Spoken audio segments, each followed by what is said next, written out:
Men Without Country is my personal quest to know the Bounty characters and the world they lived in. My relation to Fletcher has no doubt coloured the contents of these pages, but I hope it hasn't disqualified me from writing a balanced account. My trade is journalism, and I have applied a journalistic method to the story. All quotes are taken from journals, letters, court proceedings, and other documents from the time. For smoother reading and easier comprehension, I have replaced archaic place names with their modern ones and corrected misspellings and capitalizations, except where I think those spelling errors reveal something about a character. Harrison Christian. Like one that on a lonesome road doth walk in fear and dread, and having once turned round walks on, and turns no more his head, because he knows a frightful fiend doth close behind him tread. Samuel Taylor Coleridge, The Rime of the Ancient Mariner.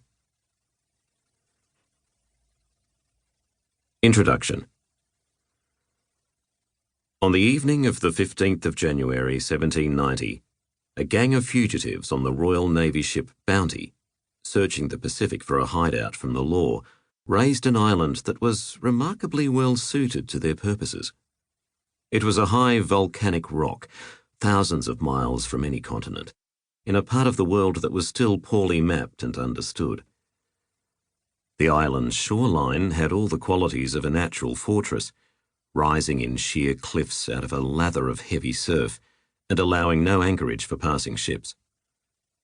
No white man had ever set foot on it, but petroglyphs and stone figures recalled an outpost of Polynesians who had since perished or moved on. Despite its puny size, it was not much larger than New York Central Park, with an area of just 2 square miles. The island was blessed with all the necessities of life. A freshwater stream ran down from the mountains, and fertile soils supported wild crops of bananas, breadfruit, and yams. According to British common law, the sailors on the Bounty were pirates, robbers, and mutineers, deserving of hanging. Their leader, 25-year-old Fletcher Christian, had rebelled against the ship's commander, Lieutenant William Bligh, and cast him adrift in a small boat with a huddle of loyalists in the Tongan Islands. In the 8.5 months since, Christian and his supporters had ranged across the Pacific, intending to start a secret colony, beyond the reach of Royal Navy ships that would inevitably come to hunt them. They had skirted disaster, narrowly avoiding other European ships and running into conflict with Polynesian tribes. Their attempt to settle another island, Tuvalu, in present-day French Polynesia, was a bloody failure.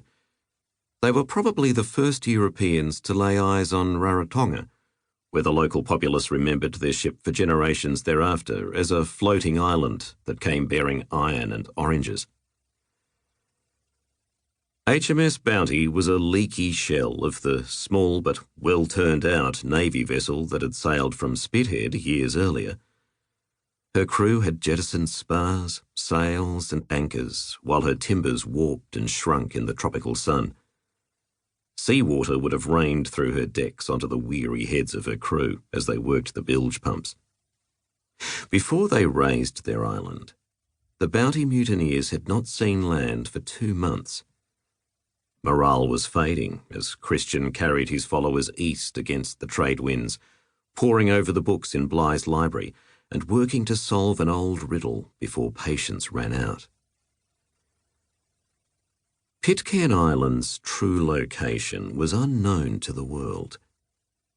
The British commander Philip Carteret had charted it decades earlier, but his recorded longitude was off by about 3 degrees, putting the island 200 miles west of its actual position. Carteret did not have access to the latest gadgetry, and he resorted to dead reckoning, a guesswork based on his vessel's speed, drift, and compass heading. In the 18th century, islands could still outwit their discoverers and spend years dancing across the map, expanding into continents, shrinking into rocks and fog banks, or simply